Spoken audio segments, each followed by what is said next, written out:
Rusty. This is episode 3 of Archers of Horror.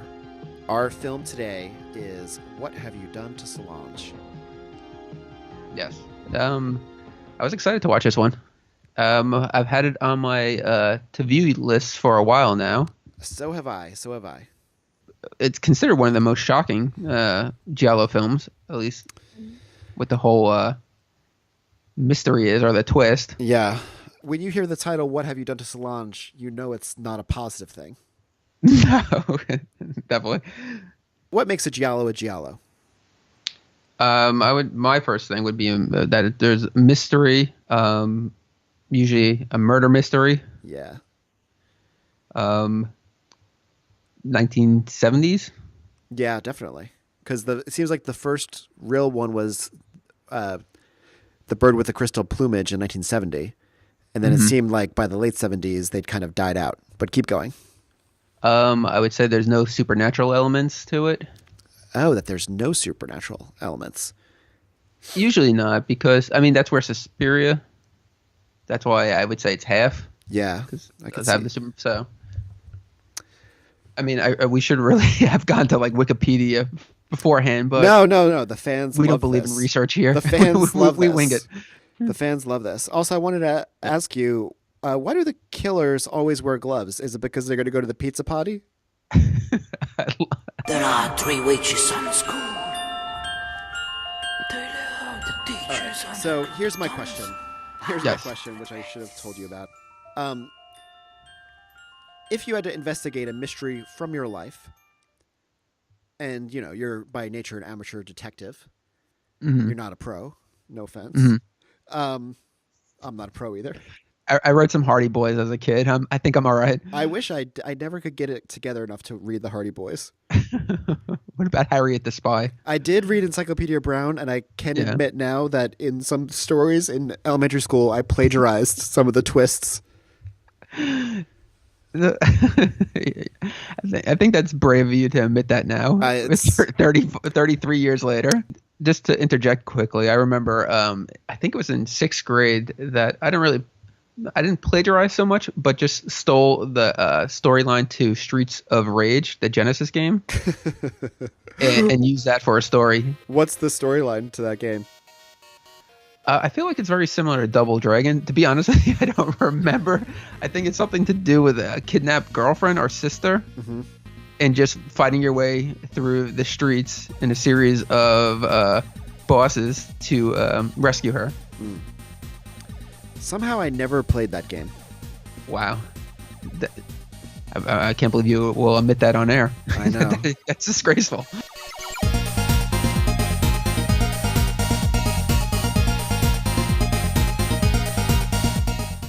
I mean, were you not a Genesis person? No, I was a TurboGrafx 16 person, of course. Because you should know that because I've got Bonk's hairline.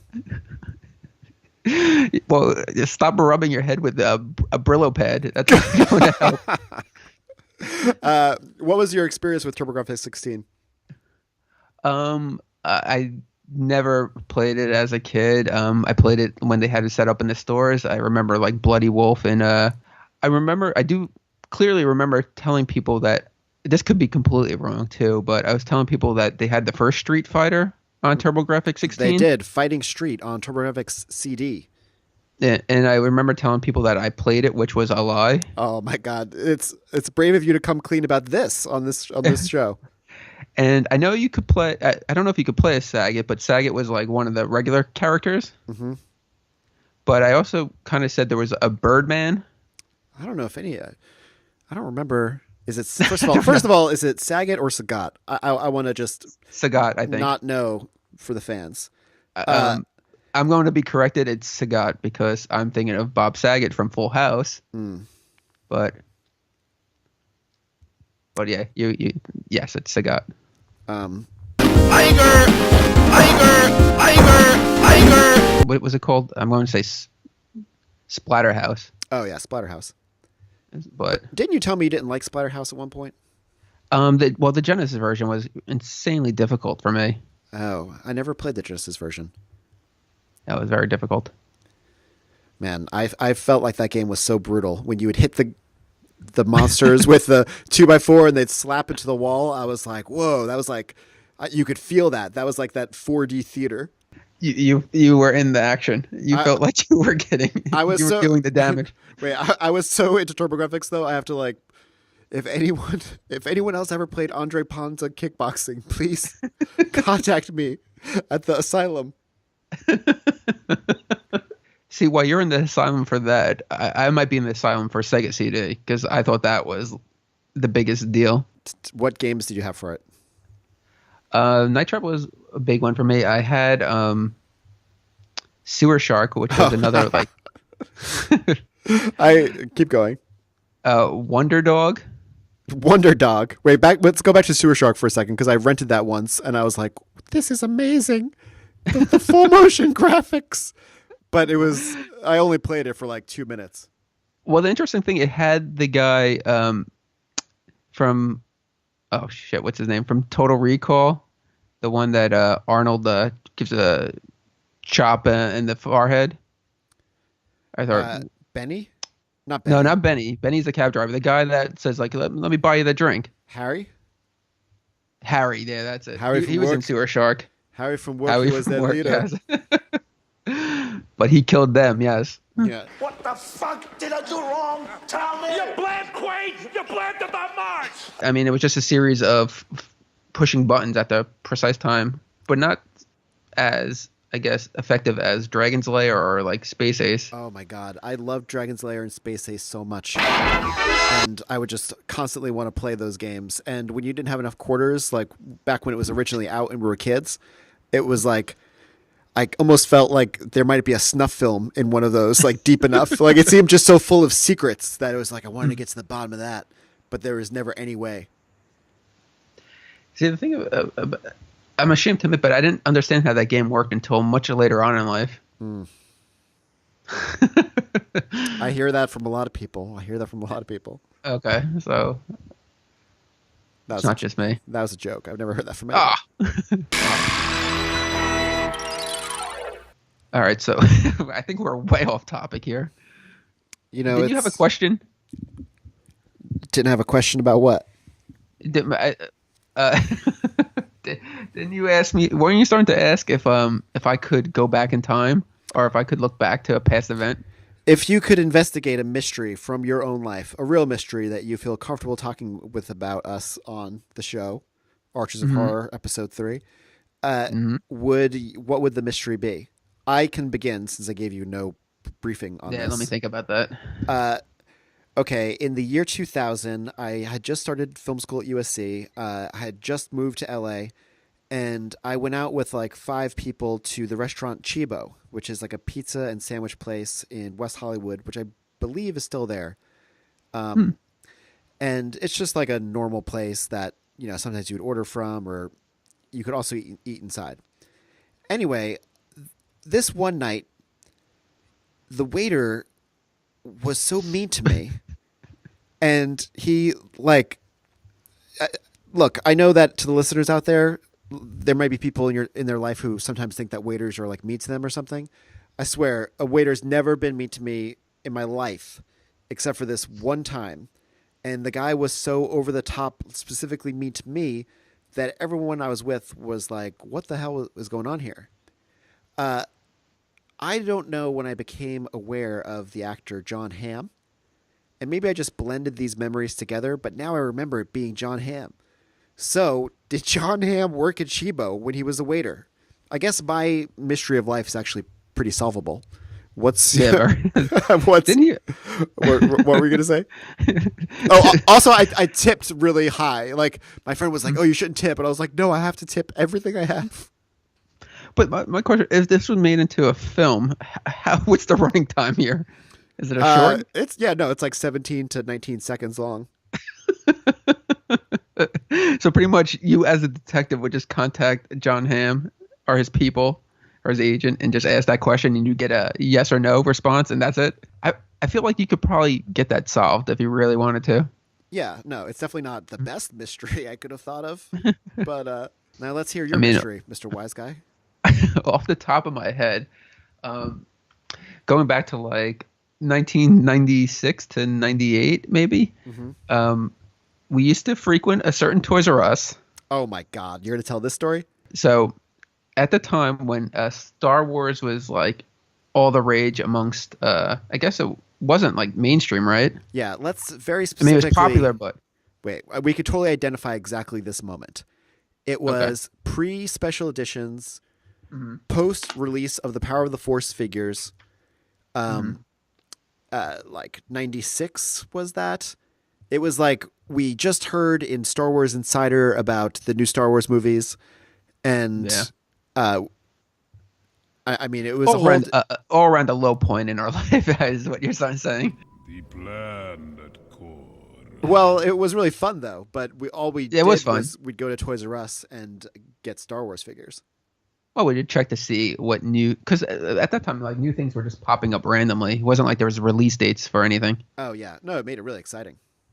Yeah, so I mean, we would go, and there was a cashier there that we would always go on her line. For the record, we were 19, so that's not great, but we were not as old as I am now. I'm saying this is the past. I didn't know any better. In fact, you had too much hair then. I did have too much hair. That's why they're gonna be like, "Hey, what do you use a time machine for?" I'm like, "I'm just gonna get some hair from myself." And they're like, "No, there's so many other things to do." You're gonna get that like follicle transplant from your former self. Oh, that would be so great. All right, so on with the story of this person. So who she worked at Toys R Us, and we would go on her line, and I feel like you may have had a crush on her. Oh my! Well, if we're gonna tell the story, why censor it? Like I had a complete crush on her, and it's so embarrassing. So at one point I don't know if we even knew what her name was. At some point we name. began to think that we knew her name, and I really think it was an adolescent delusion. I mean, it was all adolescent delusion, but I think that it was like a fever dream. And then I don't know. All of a sudden, the next thing we knew her full name. I don't know how we got that information. How do we ascertain that information? I have always wondered. That's another mystery. I've always wondered how we think we knew that. So the thing is, a few years after that, we did some internet search. I guess when Facebook first launched. Go on. We searched to see if that person did exist, and we found no record of her. Oh yeah, she's the one person that doesn't seem to exist at all. But exactly. So the mystery is, how do we get that name? And if that was her name, and she's just not on social media, something that we never know and still kind of joke about to this day. But I think you have a funny story about how you ran into her at a certain school that we went to. You're a very mean man. You're a very mean man.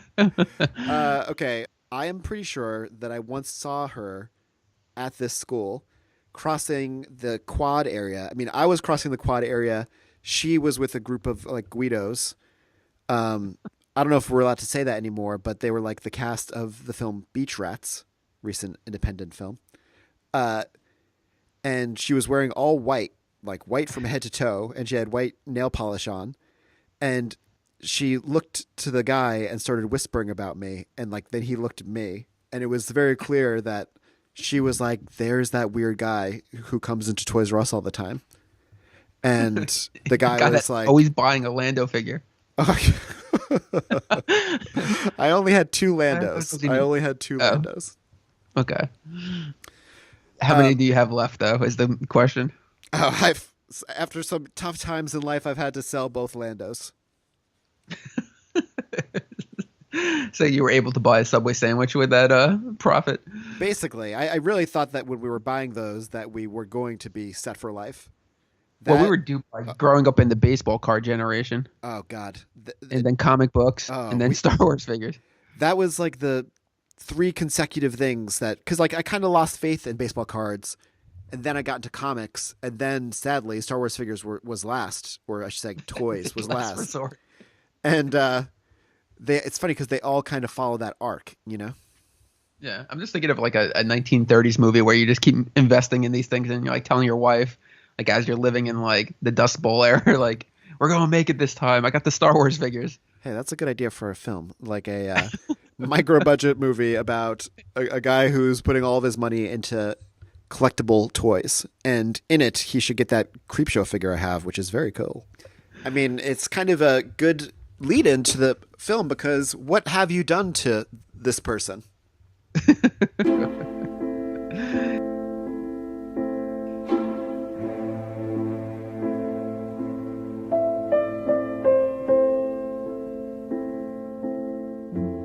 And what did you think of it overall? I liked it. I watched it twice. I watched it both versions, the Italian and English. Obviously, I felt the Italian version was better, but watching it a second time was pretty rough because once you know what the story is, you kind of don't really need to see it again. There's nothing like subtle in there. Yeah, it's true. And I felt like aesthetically the movie is cool, but it's not so cool like Suspiria that I'd really want to revisit it outside of the story. A lot of people could disagree with that.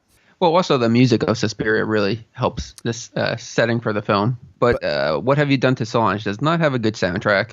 It's funny, yeah, because it's a Morricone soundtrack, and I bet there's a lot of people out there who think it's crazy of us to say that, but I did not love the score.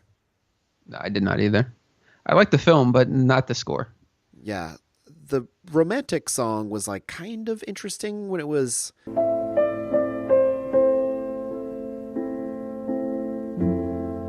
Yeah, but I did not like the score. I have to be honest. Wow, we're opening with a bang this episode. Mm-hmm. Taking down some idols. Well, you get to read the mail, the hate mail. So anyway, I wasn't really familiar with a lot about this film. Mm-hmm. I'm not familiar with the director. I don't know if you are familiar with. I think his name is Massimo Dallamano. I was not familiar at all, and I can't remember. Dallamano. What's the other thing he directed that was noteworthy? Well, I don't know. Is it part of the trilogy? Because the second film I've heard of but never seen. But What Have They Done to Your Daughters? Oh yeah, and I thought there was another one that he did that was noteworthy. Did he direct Your Room is a Locked Door and Only I Have the Key? But except if you said that title the right way. I don't know. I'm not sure. Wasn't he like a cinematographer on some well-known films? Oh yeah, he was the DP on Fistful of Dollars. Well, both terms work. Mm-hmm. But yeah, I mean aesthetically it was pretty cool, I guess, but just not as great as a Suspiria or a movie like that. Yeah, any of the Argento films are far superior. That is true. But as far as like the children or teen killing films, I thought this one was a little more successful. Yeah, I agree. The few I've seen, I should say. But sometimes it was a little tedious. Yeah, at times, but I feel like the other Giallo films I've seen have been more rough to get through than this was. Yeah, I think the other Giallo films are clunky at times. Mm-hmm. I mean, it kept you guessing for the most part, but like most Giallo films, I feel like the person that seems the most normal mm-hmm. is the one that winds up being the murderer. Yeah. And this film is no exception to that. Yeah, that's very true. It was he was sort of the only other character that was reasonable. So you're like, okay, the other reasonable guy's got to be the killer. Yeah. And the funny thing is they actually, after the first murder happens and mm-hmm. like they're bringing it to the attention of the school's like educators and they're going through each educator. Do you remember this scene? Yes. And if it was like a baseball team, like a 1927 Yankees team, like Murderers Row, it would be like the biggest creeps they showed as the teachers. Like you're like, oh yeah, that guy's guilty. Yeah. Like the next guy, oh wait, that guy's definitely murdering somebody. Yeah. The guy who was like the peeping Tom, who was like, he's guilty of a series of murders in a different movie. Exactly. I mean, the guy's perpetually sweating as they're talking to him. Well, maybe he's just been podcasting because I'm also sweating.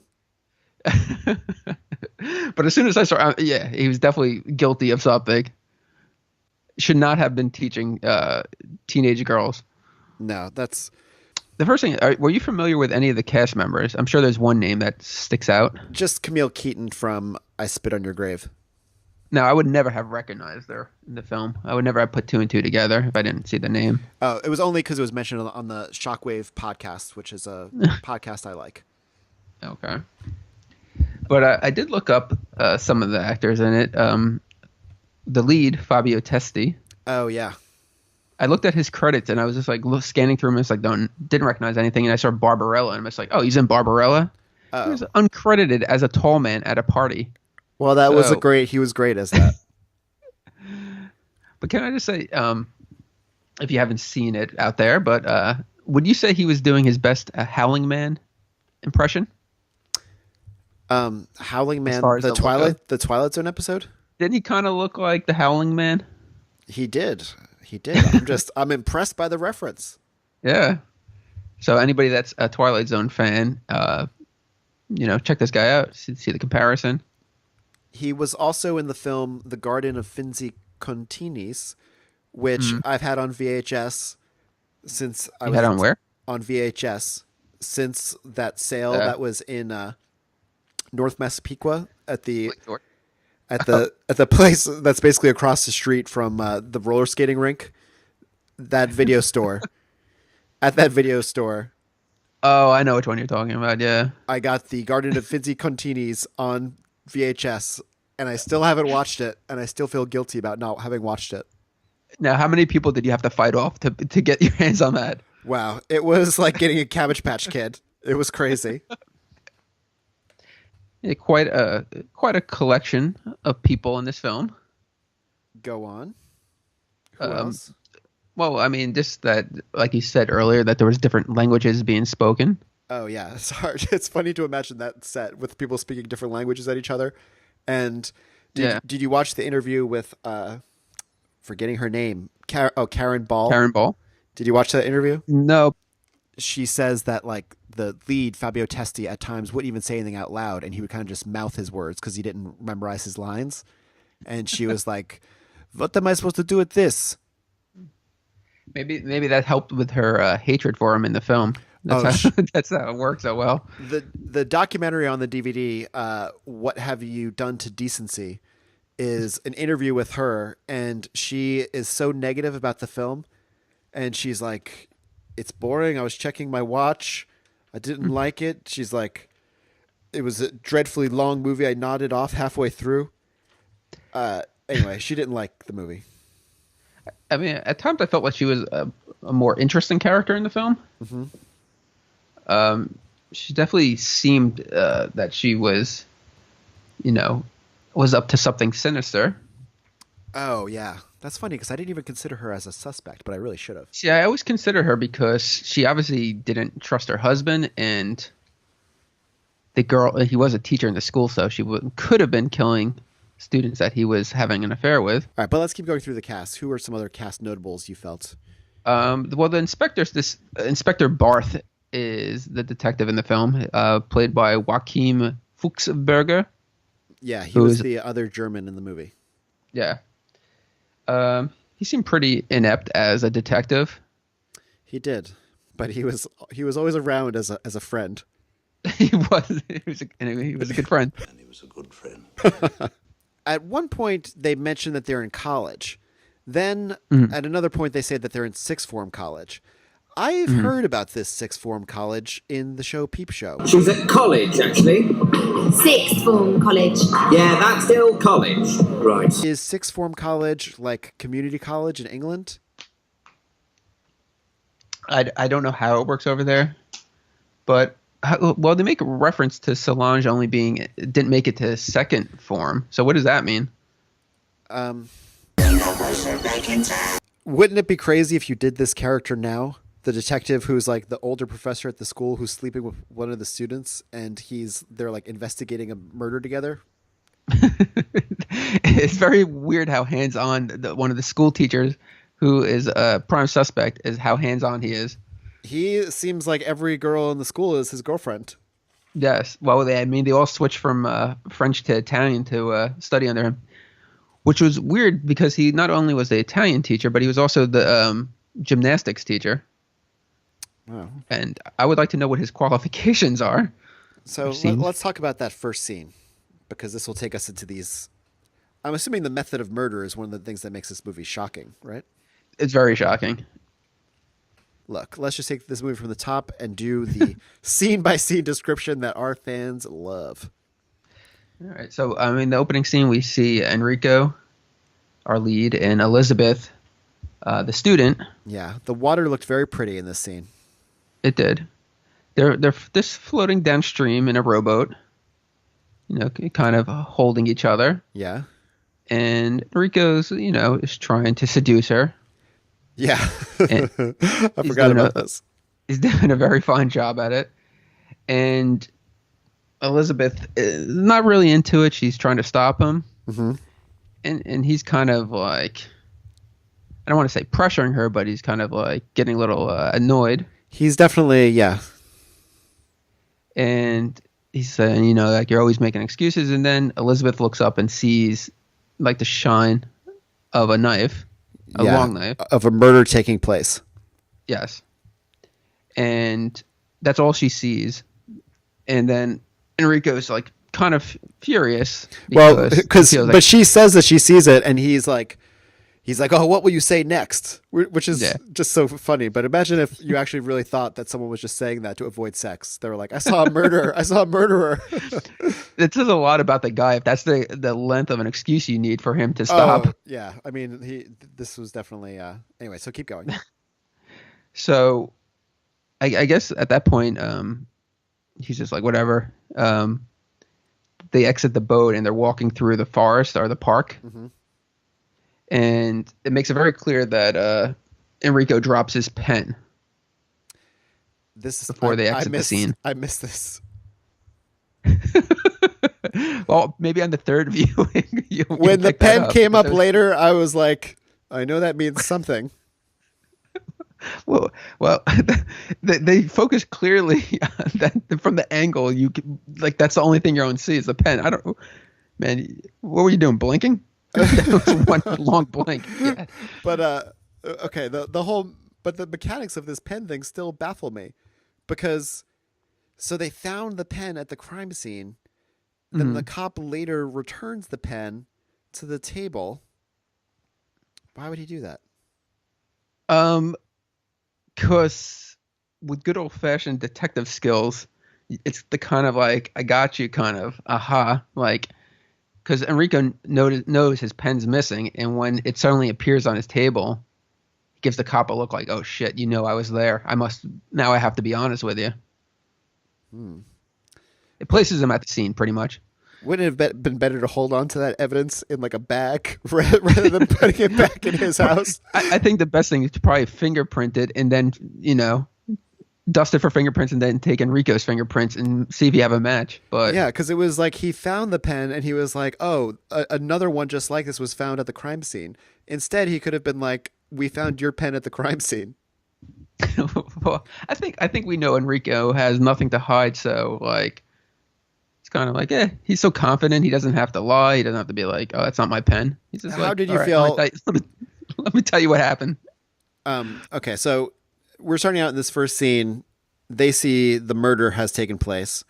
Mm-hmm. And do we see what the method of murder was this early in? Not until I think Enrico returns to the crime scene. Mm. Did you watch this movie? I did. Well, because I have another question. Go for it. Do you know why the killer always wears gloves in a Giallo? I have a theory, but go on. What's your theory? I'd rather hear you say it. Okay, you keep going. You keep driving. Okay. So, at this point, after they exit the scene, we see Enrico walking into his apartment, or house. I don't know, whatever it is. I think an apartment with his wife. So now we learn right away that he's up to no good. Yeah, he comes off as a very slimy character. I was going to ask you how you felt overall about him as a lead character, because the first time I watched this, I watched it in English, and I was like, I hate this guy. I hate everyone's weird voices. the hero that we didn't want, the yeah. hero that we didn't need. But then he ends up sticking with it long enough. I'm kind of like, I'm glad we have him.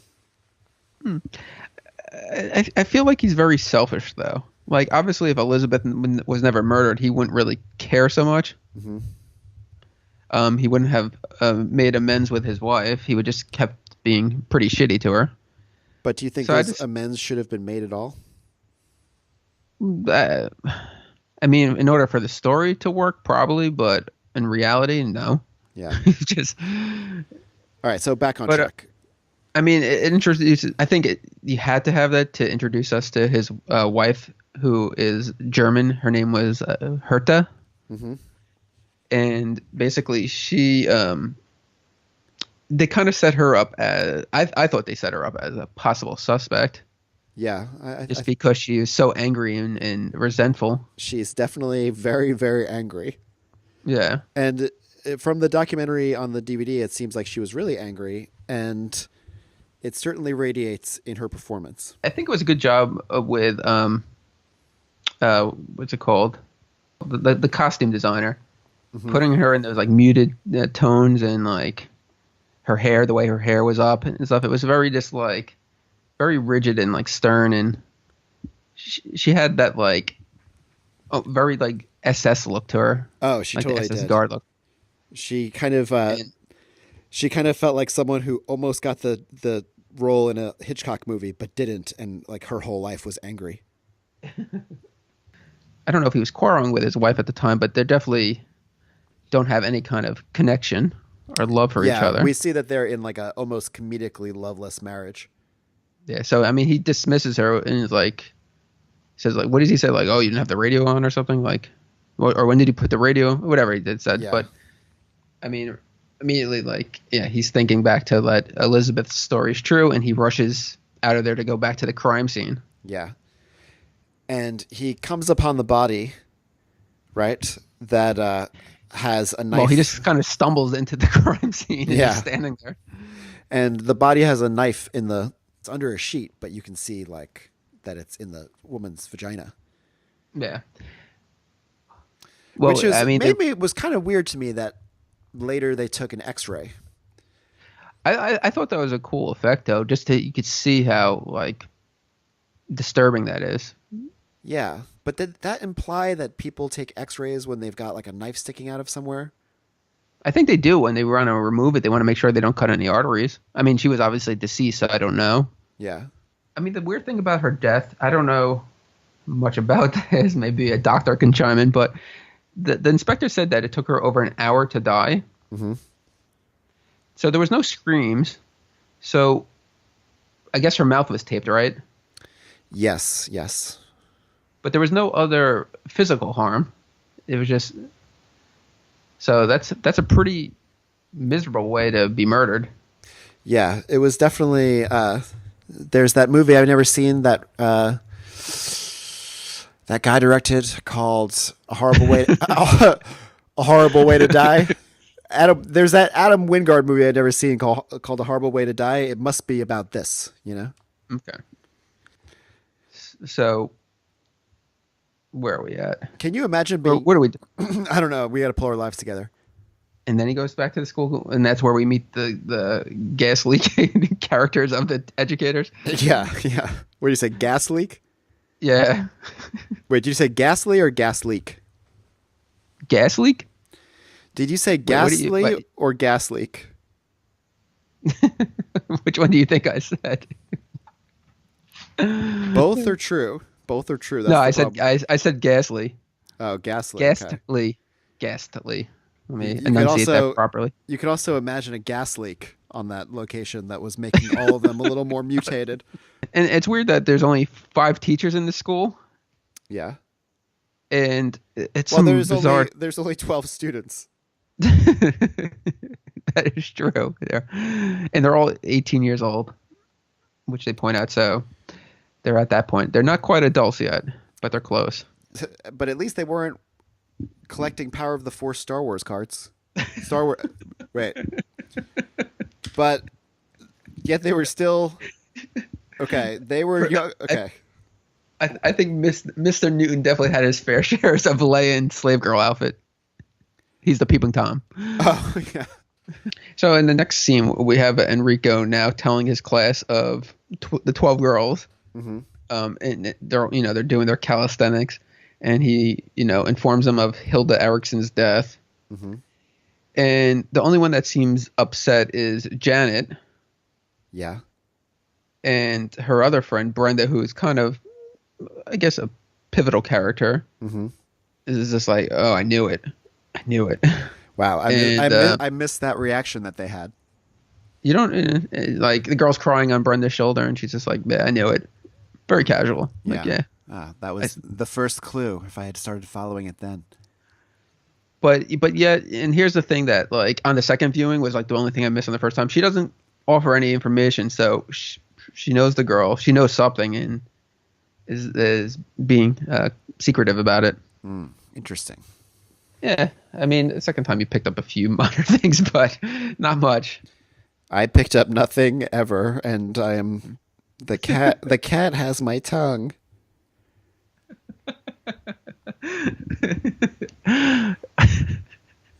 I'll just do this by myself.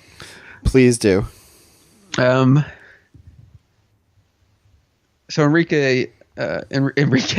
Enrico asks Elizabeth what she saw when Hilda was murdered. Now he believes her, and rejects the idea of going to the police, but just wants to know what she knows because he's being selfish and wants to protect his marriage. So he says, "You can't do that. You'll blow our cover." Oh yeah, and, he keeps her from going to the police with her testimony. Yeah, and I mean, she obviously has a part to do in this whole thing. So I mean, obviously she knows that she's not safe, but yet like she just like listens to him. And it's funny because it's like the distance of the film and the language makes it like a little less obvious how hateable that character is as a consequence of these actions.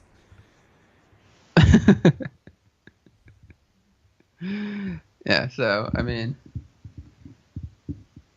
I guess Elizabeth being young in this situation or being not quite the adult is forced into remaining quiet and going along with what's best for Enrico. I mean, I would say he's very callous with his approach to this, the murder of a student. He definitely is. That's true. So then we get to the point where the coroner finally reveals that they found the pen, and they also reveal that the X-ray where the knife is lodged very deep into the vagina. Okay, this is a part that I was confused by the first time I saw this. They were like, "We didn't find a knife," and then they're like, "Oh yes, we did," and they put up the X-ray, and it was like it had been lost inside of her body. But it's clearly sticking out like 8 inches. Yeah, so maybe did I just mishear that part, or was that weird for No, you? you're correct. You're correct, but I think they also mentioned that she was covered with a sheet, so they're just guessing. They didn't lift up the sheet to see what happened. But you can see the hilt of the knife in that opening scene. Oh yeah, definitely. Yeah. Yeah, I mean, how long of a blade was that? Like 18 inches? I don't know, but it was interesting that the killer had several of those. And it made me think. Yeah, it made me think like in today's day and age, I bet there's people who have like ordered like their murder tools from Amazon, but haven't done it yet. So to those people, I say, don't do it.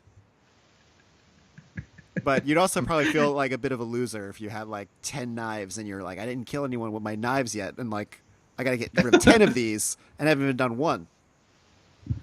But what if you had like 10 of the same knives and then like a person notices, like a friend, and then they notice you have 9 left and they're just like, hey, wait a minute. And then they're like, next week there's 8 left. I don't think Fabio Testi would have noticed though if my knives went missing. He was very absorbed in his own life. Are you talking about Enrico or our detective or Joaquin? I'm talking about the actor. Oh, okay. No, I'm talking about the detective. I was talking about I was talking about the lead of this film. Will someone send a doctor? Well, I'm sure you have noticed that Fabio Testi still has all his hair.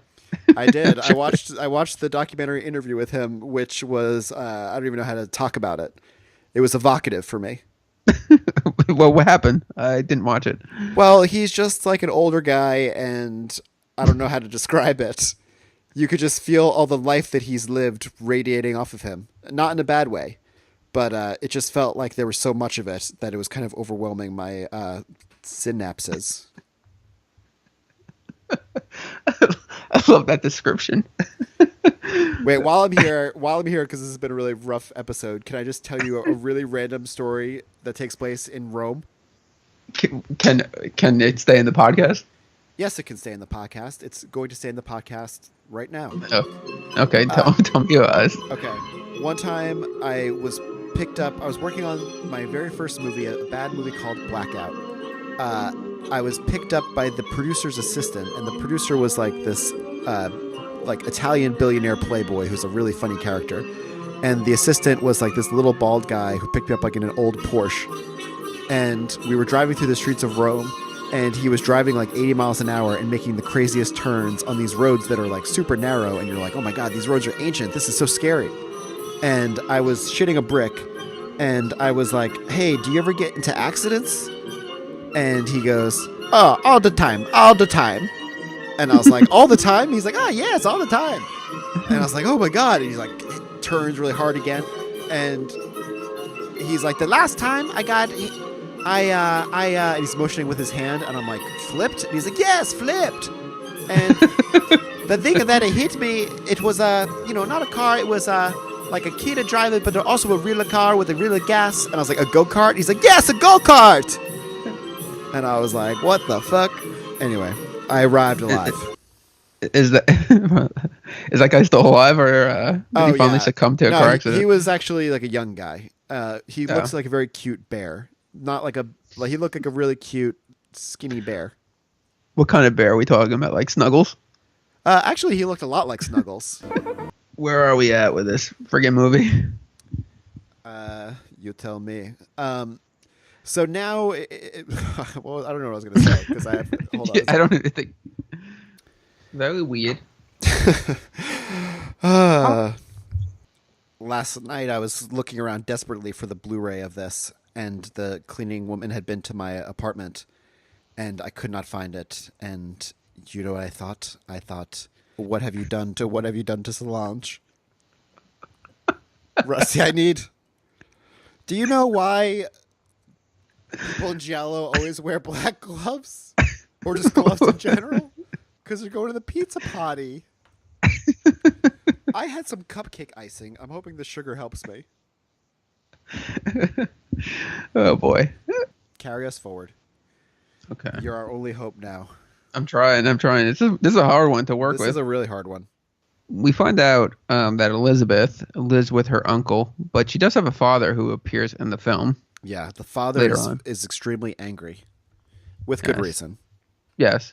But the person that she lives with, her uncle, who is portrayed as a very staunch conservative, thinking that he knows what's best and very protective and thinks his niece is innocent, which is not true entirely. But anyways, she gets a call from Enrico.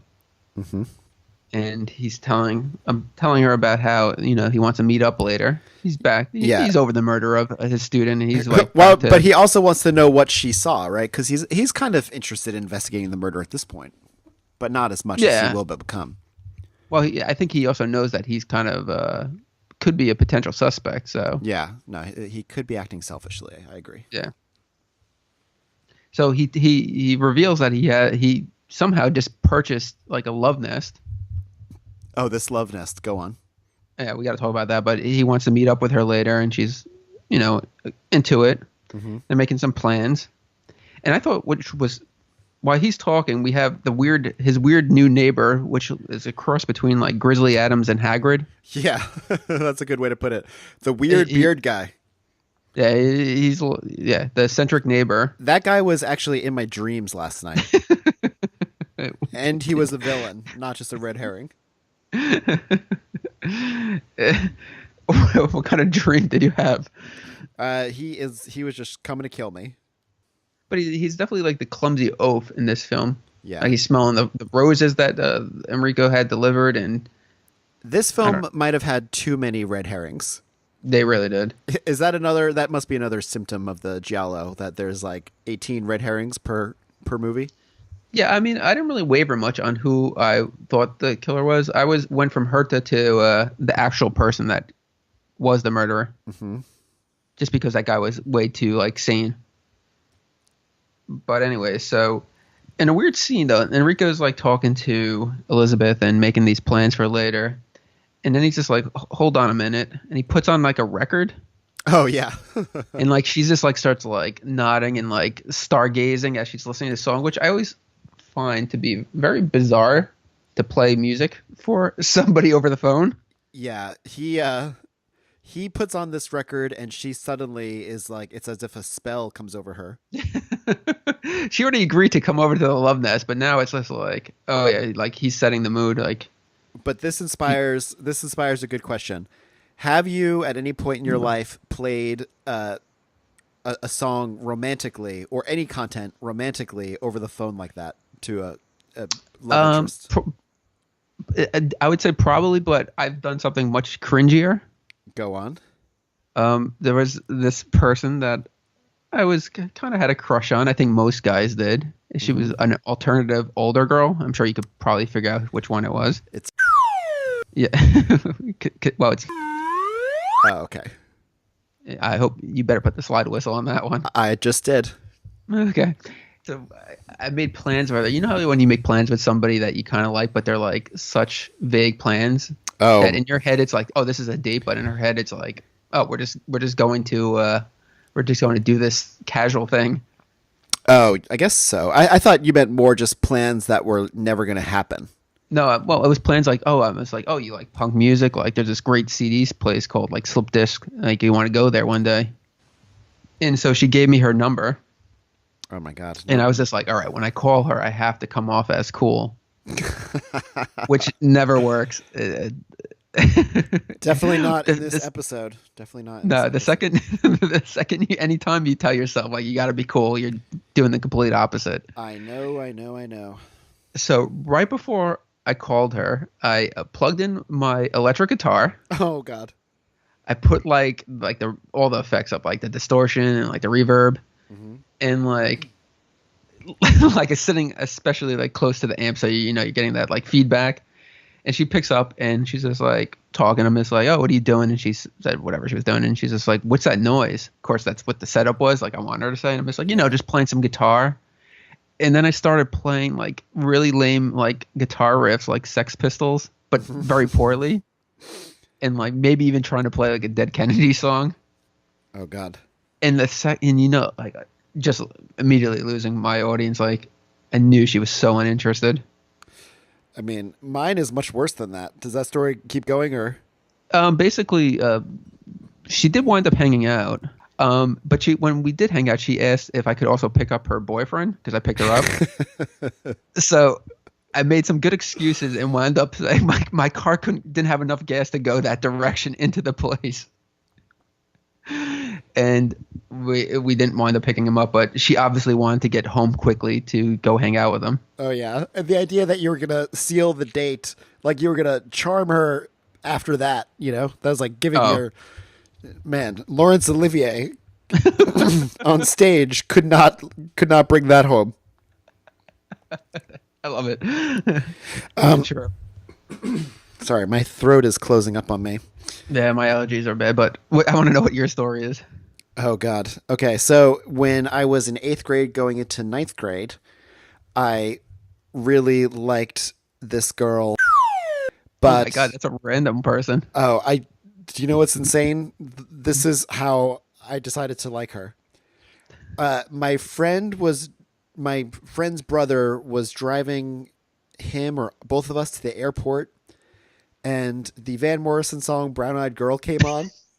And I liked the song so much, and I wanted it to be my song for a girl, that I was like, which brown-eyed girl can I think of to like?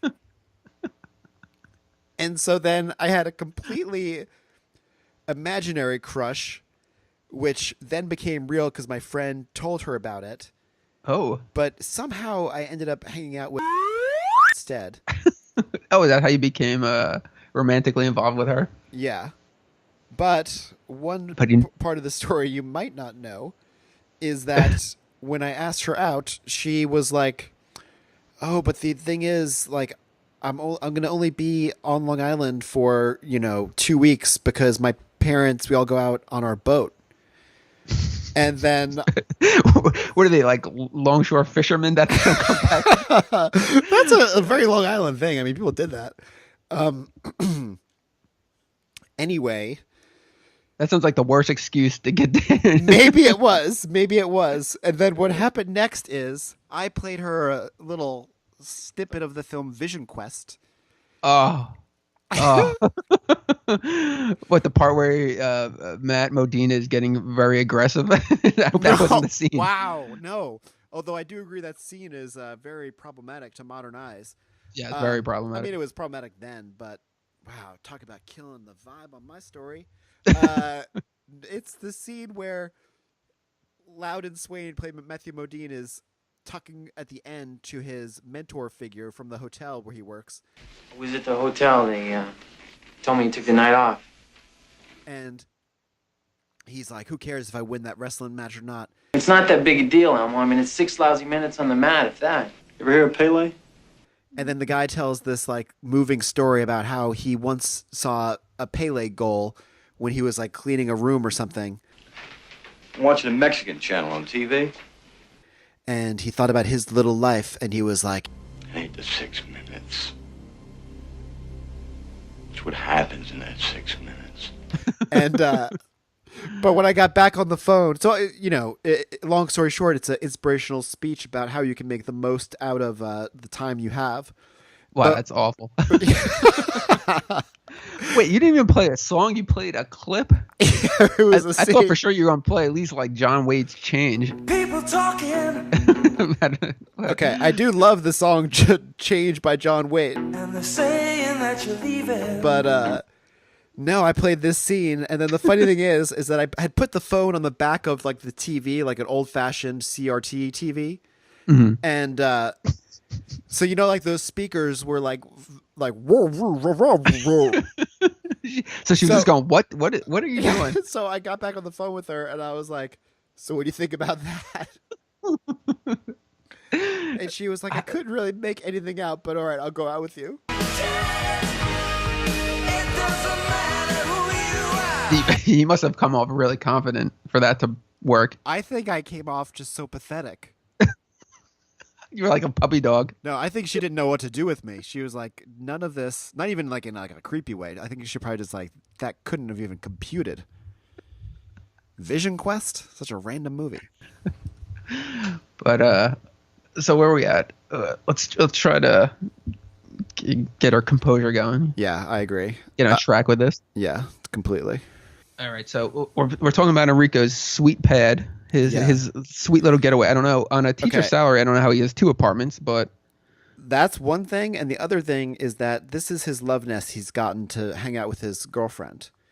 And on the it's decorated, so it's. Oh, sorry. Oh, yeah, I was gonna say exactly that. You go.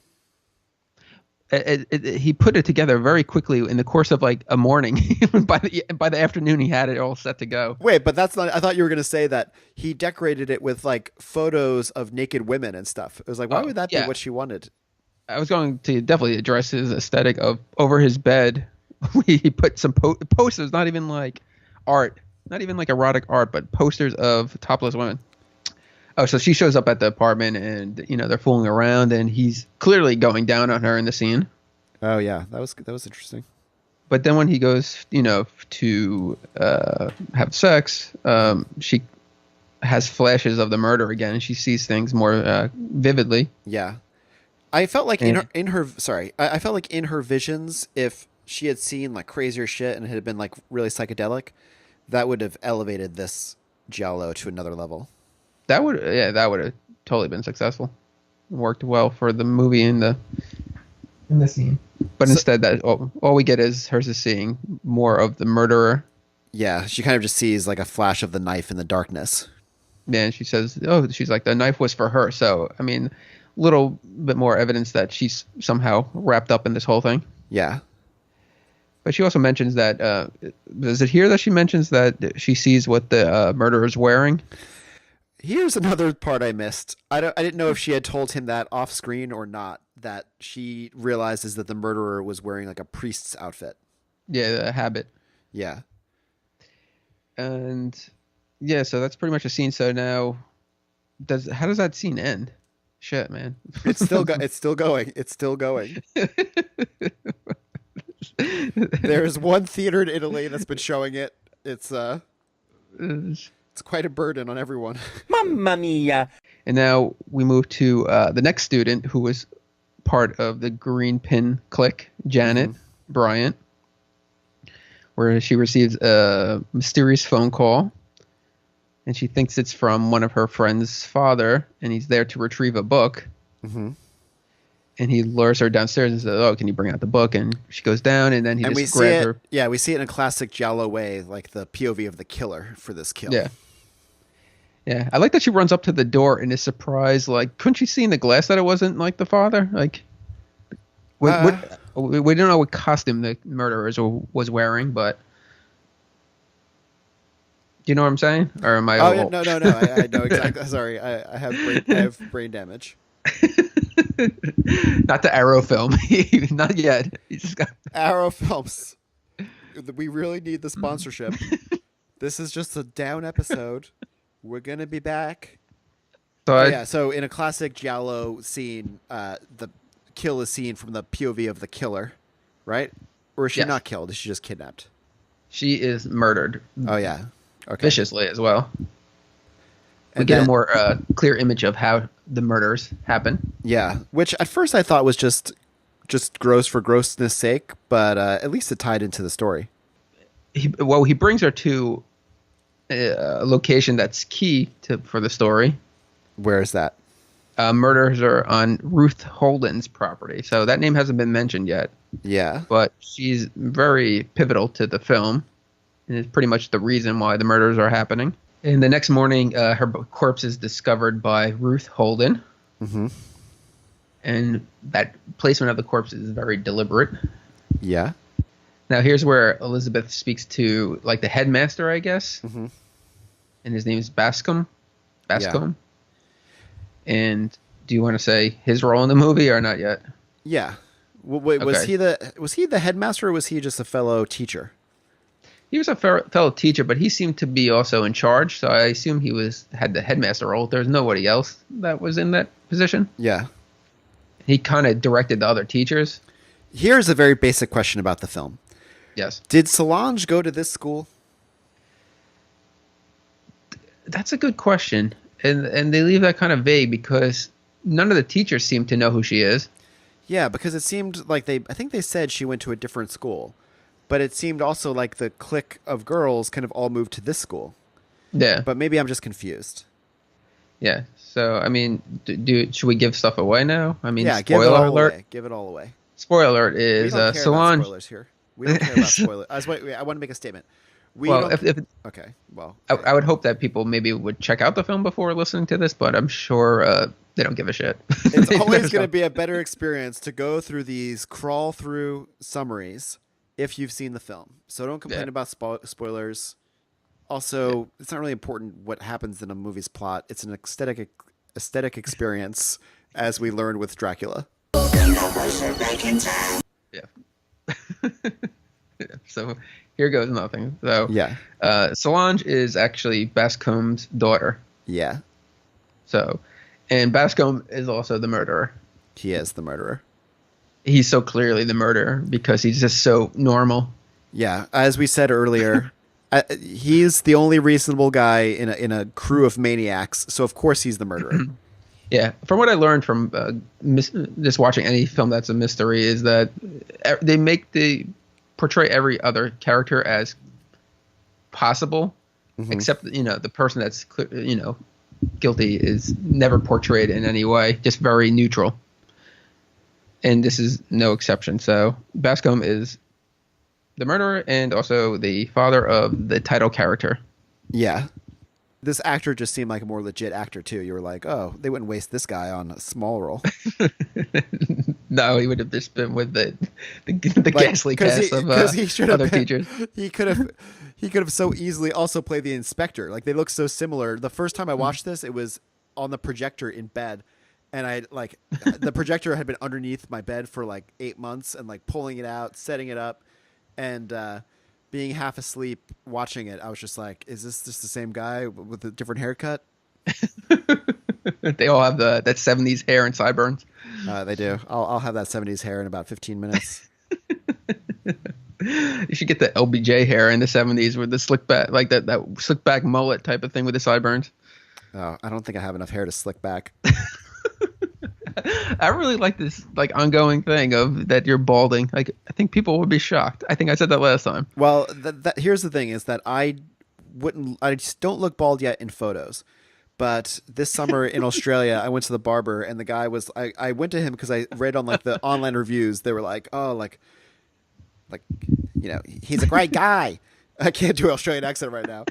But like I went there, and he was the nicest, most personal barber I've ever experienced. And he was like, hey, mate, you're going a bit thin up here, but you're a good guy, confident guy. And I was like, I'm not confident.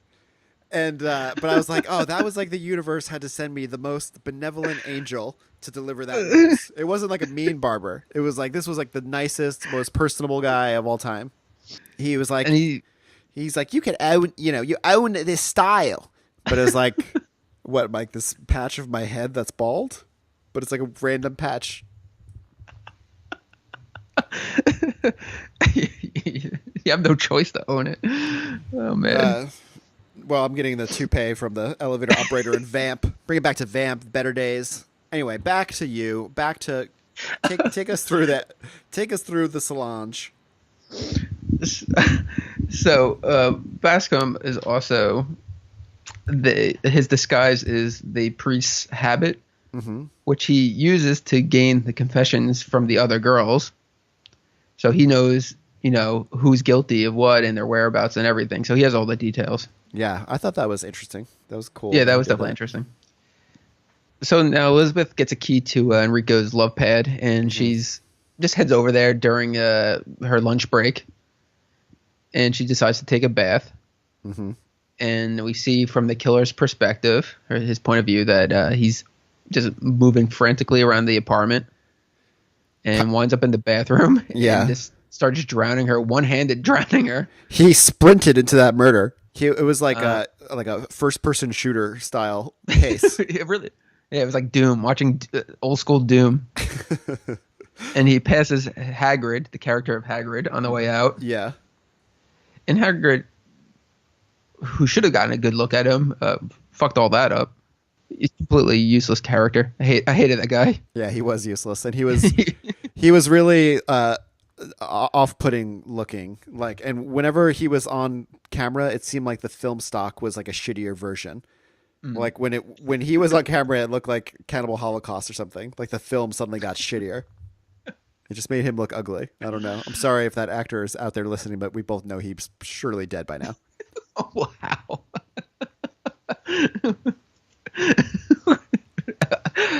I hate to reveal this, but our next is...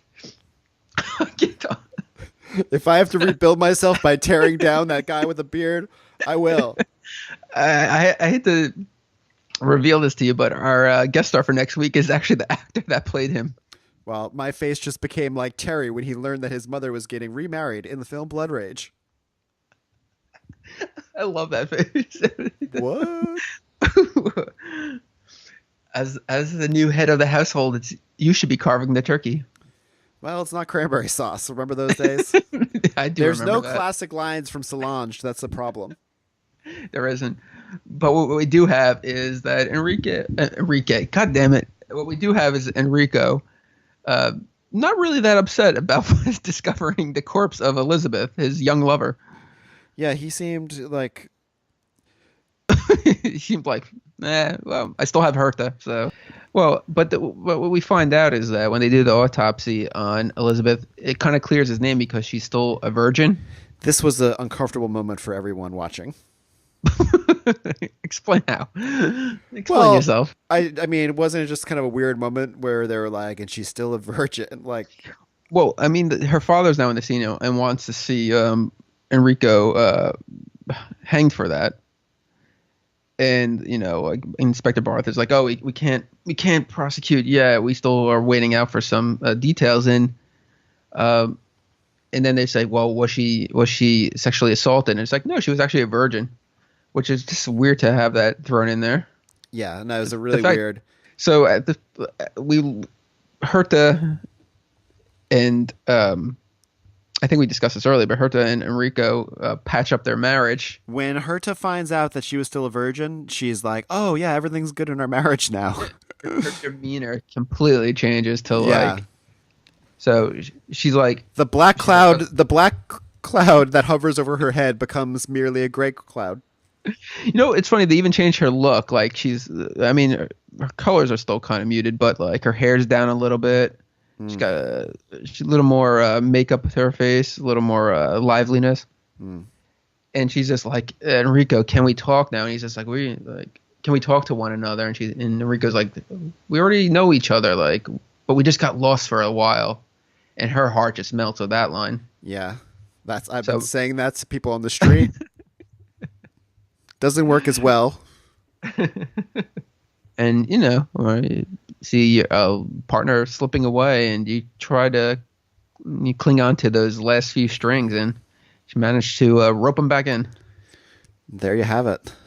But I still think Herta's kind of not a shitty character. She's likable and to some extent. Yeah, I thought they did a good job with Herta because like you realize that her unlikable nature is really because of his behavior. And she almost seems like a different person when this. I mean, even if it's kind of a strange transition, she almost seems like a different person because she lightens up in a way. And so it's a really good performance by Karen Ball. So basically, now Herta and Enrico are teaming up to help solve this heinous acts of murder. Mm-hmm. And one of their first things they do is they find out about this.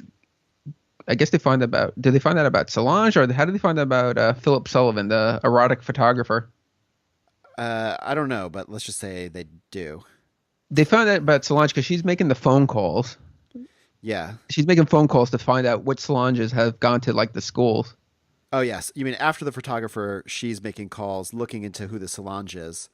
Oh, he mentions Solange. Yeah, That's he right. mentions, the photographer mentions Solange. That's how we get there.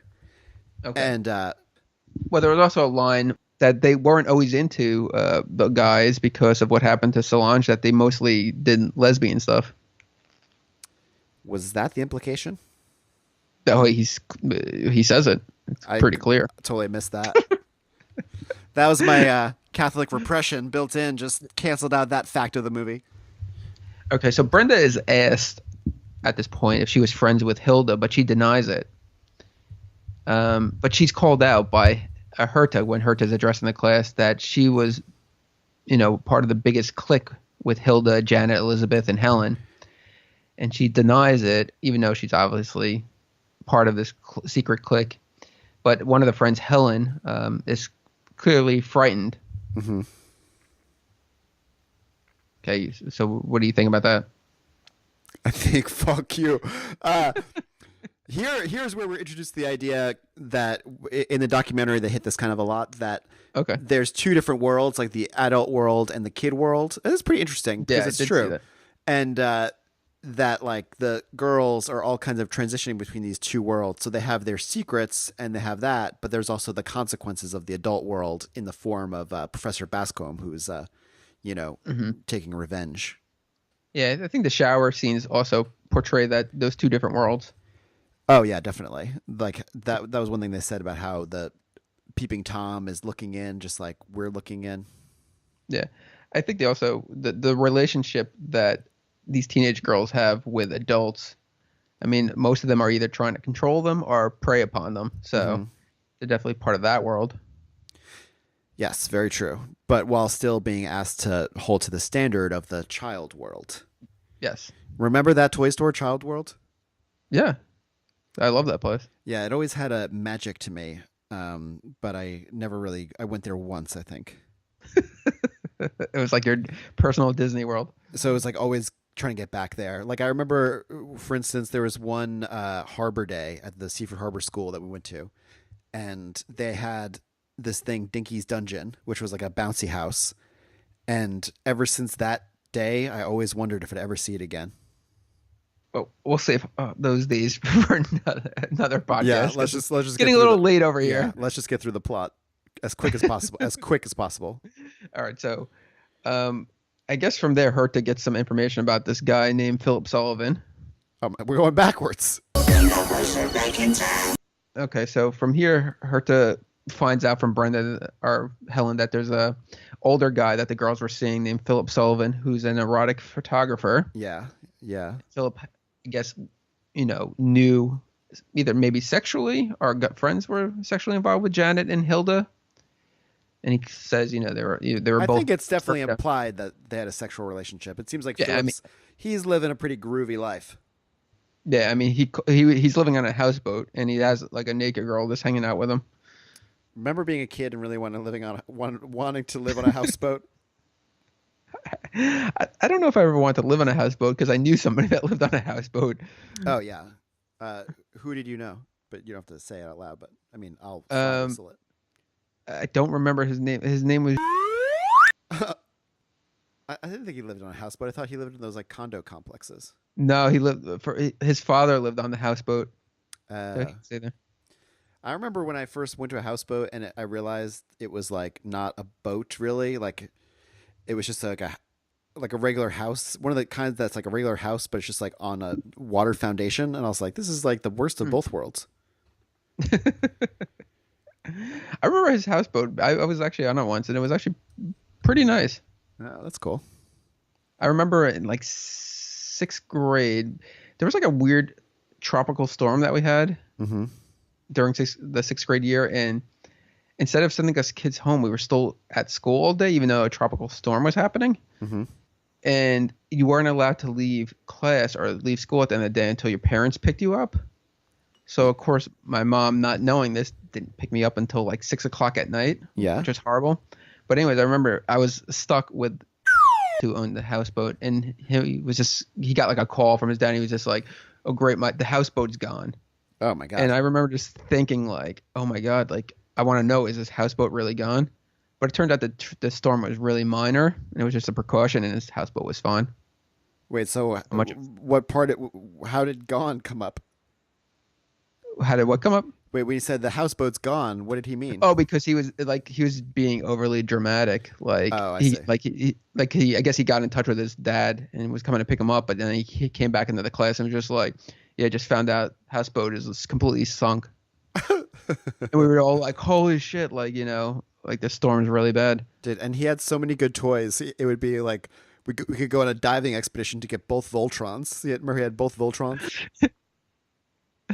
It's like Dennis Wilson diving into by his houseboat to retrieve his records and stuff and all his valuables. Oh yeah. I'd eventually drown after being like, I think I saw the Eternia set in the murky deep.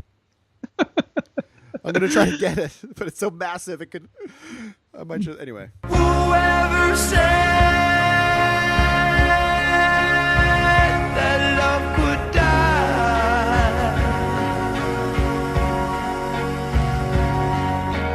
Whoever said the very first lie?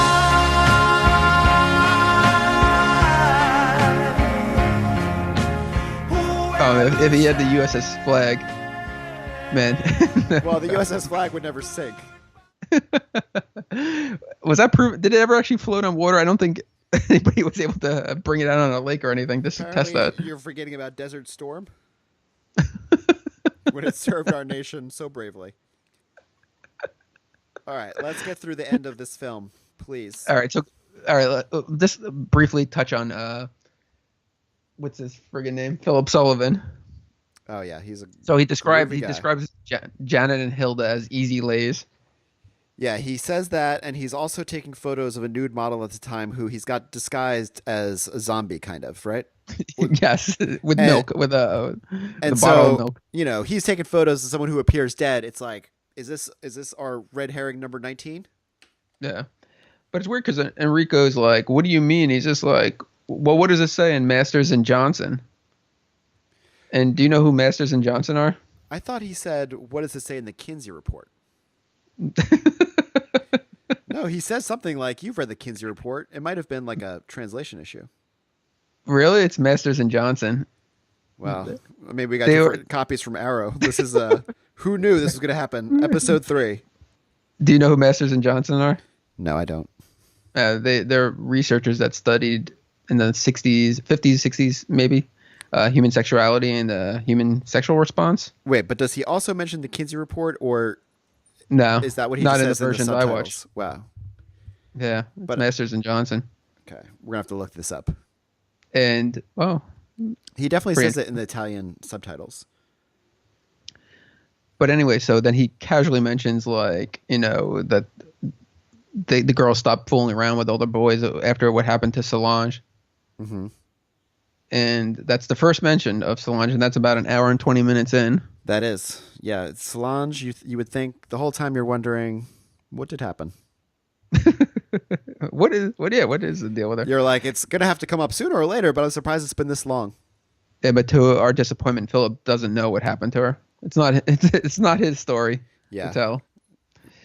And The movie's yeah, not the movie's not ready to end. That's like when Han Solo goes to shoot Darth Vader when he's meeting him for dinner in Empire Strikes Back. Like if he had killed him then, that would have been a weird place which to scene end. is that? It would during the Lando betrayal. You couldn't just have Philip. You couldn't just have Philip the photographer be like, "Oh, she was having an abortion and ended up catatonic for some reason." Yeah, I mean, Enrico was in a fit of rage, so I mean, he could have thrown him overboard. But yeah, He we was would pissed. have to go on for another 20 minutes. He was pissed. All right, keep going, please. I'm just going to skip because Yeah. So we find out about Ruth Holden, who Brenda actually knows but denies knowing. Mm-hmm. And then she's called out on it, and she reveals that she's been calling her Tata, which I guess means what is Tata, like nanny or something. On the documentary, they pointed out that this was important because calling her Tata made her. Sorry, this documentary is all I got.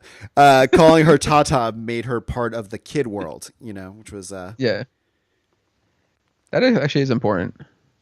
I'm glad you brought that up. Oh, thank you. So Solange, we get a little more details about her. She has 2 different names, Solange Beauregard, I guess. Yeah, so they go searching for Solange, and then, as I recall, doesn't Solange find them? Yeah, Enrico, in a weird scene, Enrico and Herta take some time to relax and go to the park and have a picnic. Never loved picnics.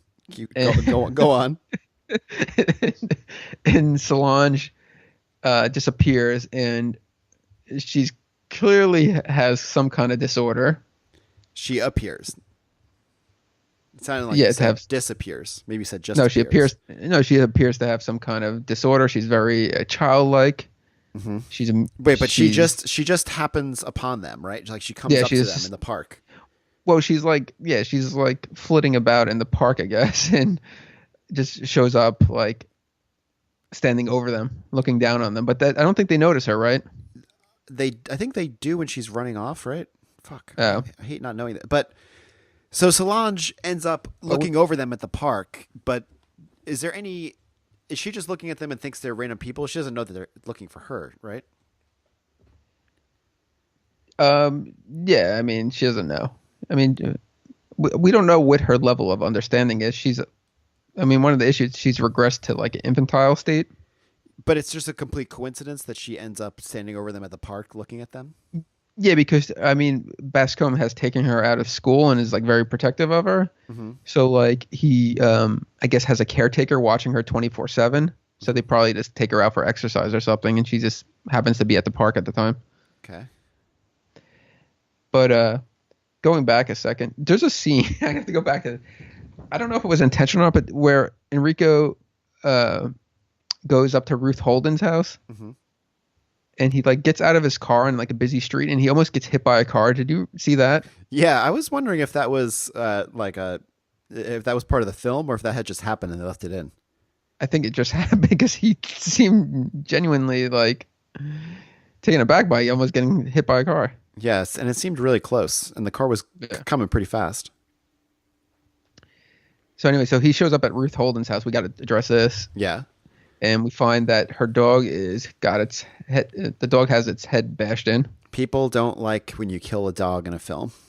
No. And then in some of the roughest treatment of a character, Ruth is pretty brutally murdered. Don't remember this. She has some definitely blunt force trauma on her head. She looks like, I think she was stabbed or hit with some kind of like hatchet type of thing in the chest.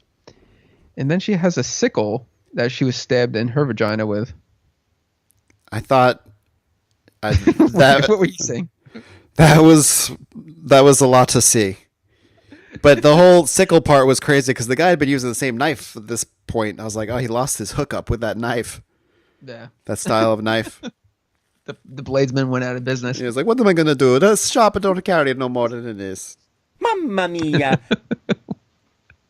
And I just want to address the showering scene because I think that's kind of an important scene. Yeah.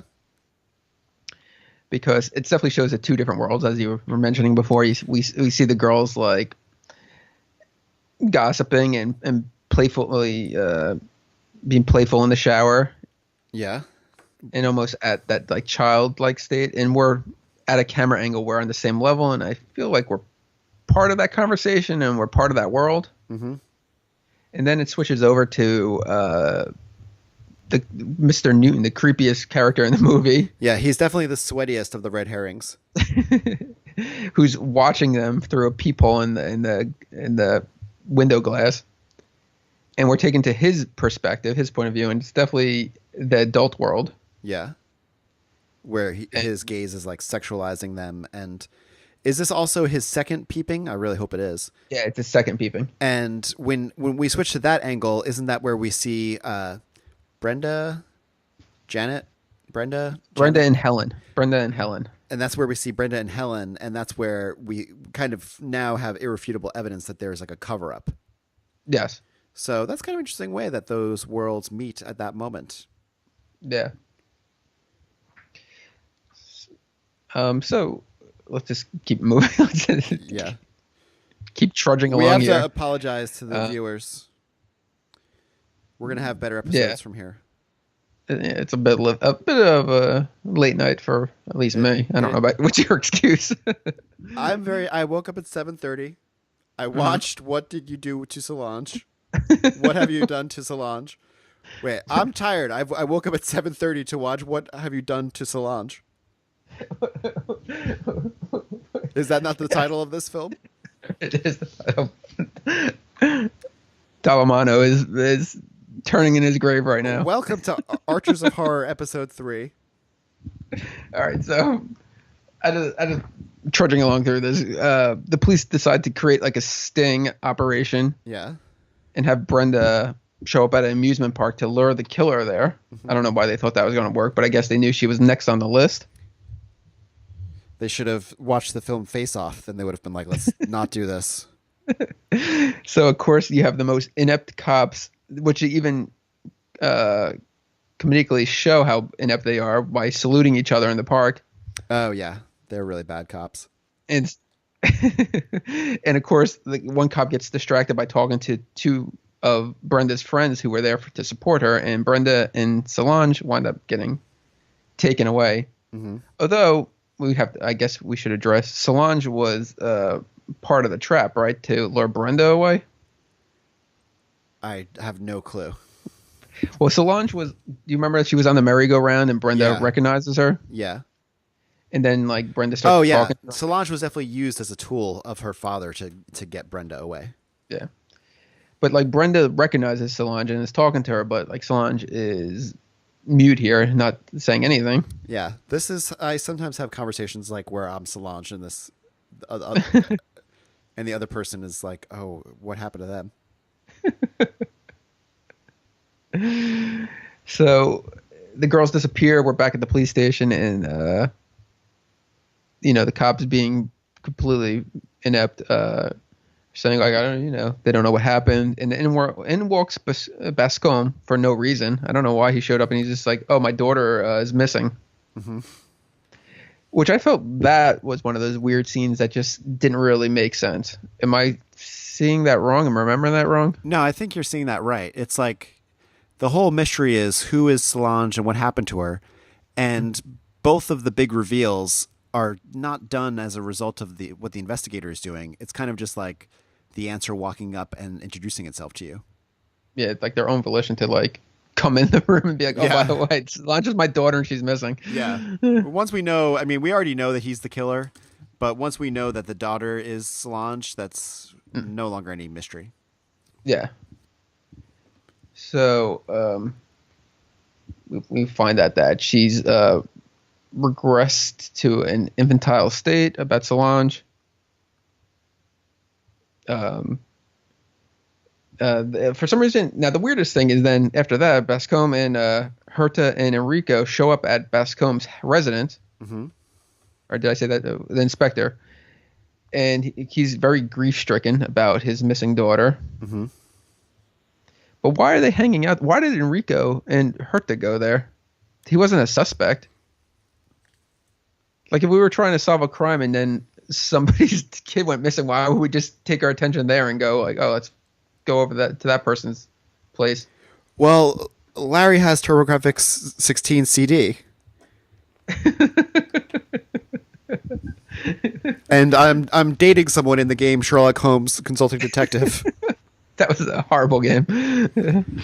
So he believes that what happens? I feel like you didn't watch this film. I feel like you did not watch this film. I did. I feel like I watched it closely. I hope you watch next week's episode because you're going to be doing all the heavy lifting next week. I'm ready to. We know that we're gonna redeem ourselves after this episode. This is just a hard one to talk about, people, especially when it's 3:22 where I am. I don't know Rusty's excuse. It's 11:22 p.m. where he is. It's 2:30 on a weeknight. Jeez. Okay, I bet we can get to the end of this film pretty quickly if I only remembered it. Yep. There's a couple other things I want to address. So okay. Brenda is now tied up somewhere in a basement, mm-hmm. and the killer is in front of her, and he wants to know what happened. And we get the flashback scene of the girls going to Ruth's house or place. I thought the flashback scene was really cool. It felt eerie, the way it's in black and white. What was going to happen. The way that they're so smiley when they're kind of like pulling her towards the abortion. And even she's kind of smiley. She looks like she's already like Carrie post prom. So I can't even imagine what she is, after the abortion. But one thing the documentary pointed out that was cool is that the house is kind of a fairy tale-esque house. And it's kind of like a magical character that only they can interact with, like a witch, basically. Yeah, I mean, they even say that Ruth is represented as a witch. And when she's heating up the needle to perform the abortion, it's like she has the needle in the cauldron kind of thing. So, yeah, that's cool. Didn't know. So she's definitely portrayed as the witch, which I thought, that was probably one of the better scenes in the movie. So the killer, so we get that whole flashback scene. We find out that Solange has an abortion and completely fucked her up because of it. And the other girls made her get this abortion. Except for Elizabeth and Hilda. Yeah, they were saying keep the baby. And on the documentary, on the documentary, the producer on the Arrow DVD feature. Mm-hmm. With the producer, which was called Old School Producer, the producer is like, I think this movie is about abortion. It's an anti-abortion film, and he was like very proud of this. So we do not endorse his views here at Arches of Horror, Episode 3. Mamma mia! Hey, I'm just watching the films. That's all I'm doing. Yeah, hey, that's all I'm doing. But so, one last wait, I just want to address one thing. The killer says to Brenda, like, you're going to die for this and you're the last. Mm-hmm. But what about Helen? Helen was one of the girls at the abortion, and she was part of the green pin clique. She was the brunette girl. Yeah. Oh yeah, I remember her. She's the one who Brenda grabs like in the shower and tells her she's got to keep it a secret. She also clearly wasn't wearing a bra when she was riding that go-kart around the amusement park. Oh my God, a go-kart. It's come full circle. Wow, so I told a story earlier about a go-kart. It was several years ago in as I watched myself age in this monitor that's off. That was in my 30s. Now I'm in my 60s. That story feels like it was years ago. Wouldn't it be nice to live again? So, I guess Enrico finally puts together the whole mystery, which was so forced, I guess, that he solved the mystery based on an Italian second form book. I was confused by this part. Well, when they were at randomly at Bascombe's house, Enrico was randomly going through the books and noticed the Italian second form book. Mm-hmm.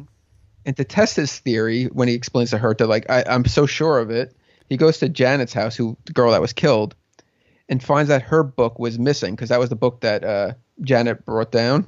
Yeah. And it winds up at Bascombe's place. And since Solange never made it to the second form, therefore Bascombe is the killer because he retrieved the book from Janet. Very, very forced. Yeah.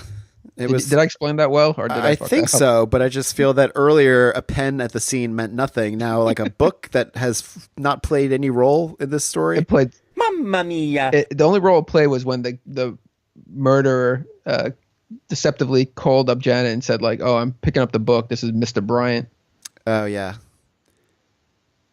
Well, that makes Helen's sense. father. Yeah. So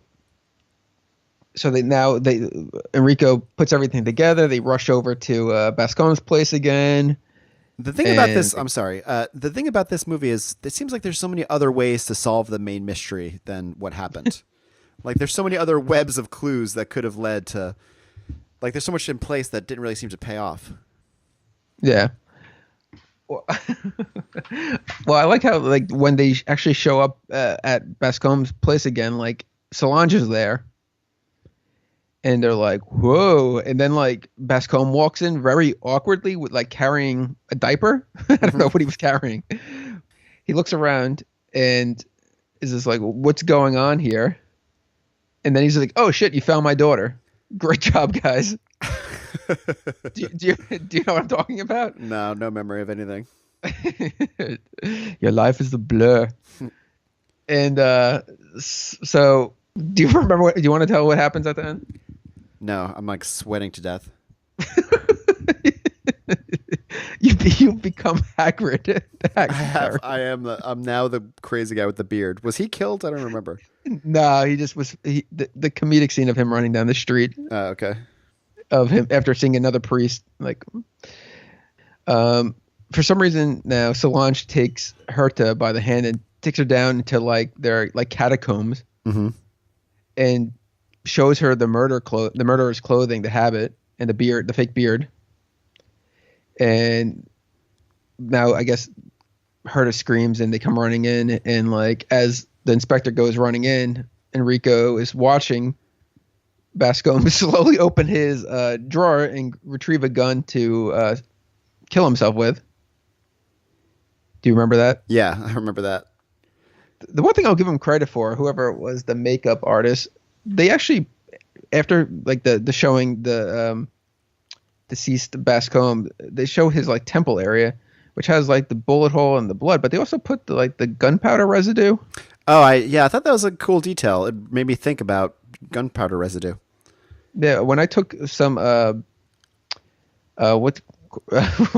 criminal justice courses, one thing I learned is that when a person commits suicide, a good way to tell is the amount of residue that's on their body. Interesting. So a closer range gunshot would indicate, more gunpowder residue. So he kills. Does he write a note saying something? Yeah, he says, "Fuck you." Wow.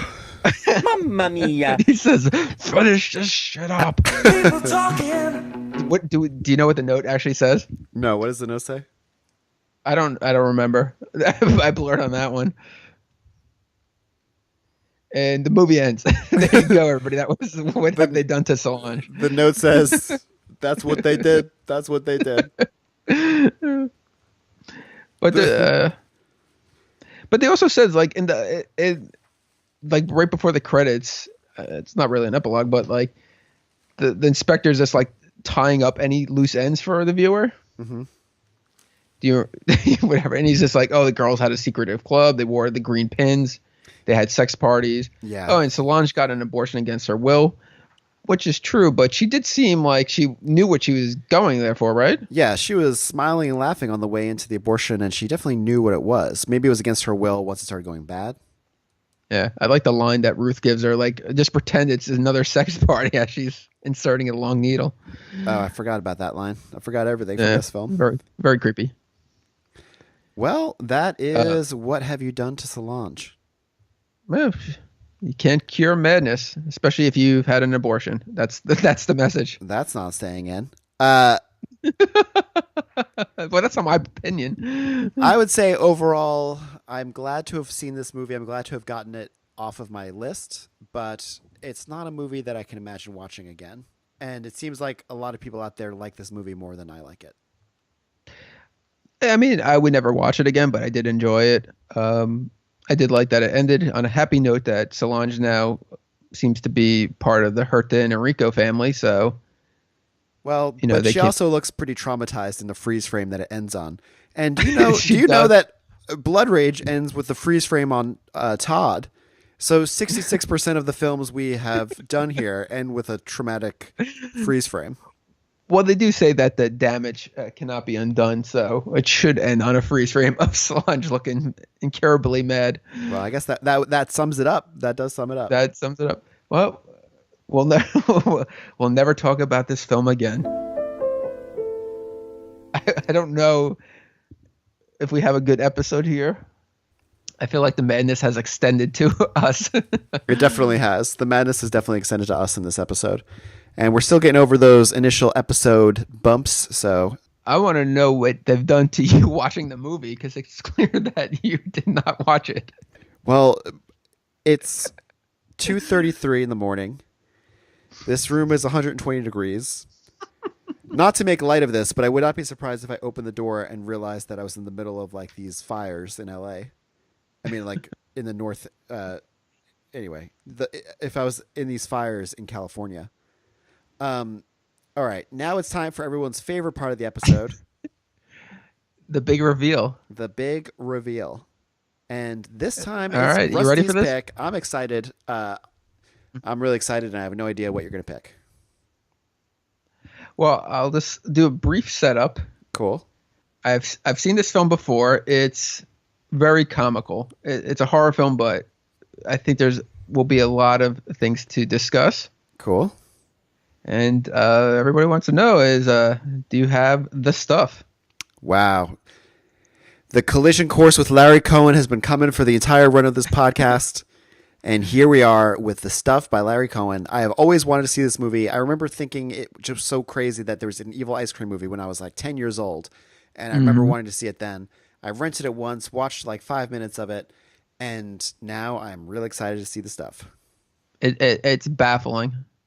So, I mean, I'm looking. I haven't seen this in quite a few years, so I'm looking forward to seeing it again. And hopefully, I don't have the Arrow film yet, but I'm hoping for some good bonus features. Oh, I actually own this already. That's awesome. Oh, do you really? Yeah. Lucky you. There you have it. Do you have any departing last words? What do you? I don't know what to say. I would just like to say to Solange that I hope it got better for you. I hope this gets edited out. No, I this is true. I feel that the diagnosis she got from that doctor might not have been totally accurate. So I feel there was hope for Solange at the end of the film. Like he was so I feel casual. He was so casual about it. He was like, "Oh, she regressed back to a kid." I'm like, that doesn't seem like something really happens. I feel like you've gone very crazy, clearly crazy. Well, I am Solange at the end of this episode. Can I ask you one last thing? Yes, you may. Why in Giallo films does the killer always wear gloves? I wish I had an answer for that. I think it's because he's going to a pizza. I think it's because he's going to a pizza party. Oh, jeez. Well, hopefully next week will be better. Imagine a pizza party. It would be like taking a shit on the cover of the Society Blu-ray from Arrow Films. That kind of looks like pizza. What's going on over there? I don't know if you realize that this is the Tales from the Dark Side episode where you're on a podcast that doesn't end. Hey, do you know why in Giallo's the killer always wears gloves? I'm ending this call. Because Bye, everyone. Because he works at the ice cream store where Larry Cohen's The Stuff is being sold. That's a good way to end it. Okay, bye.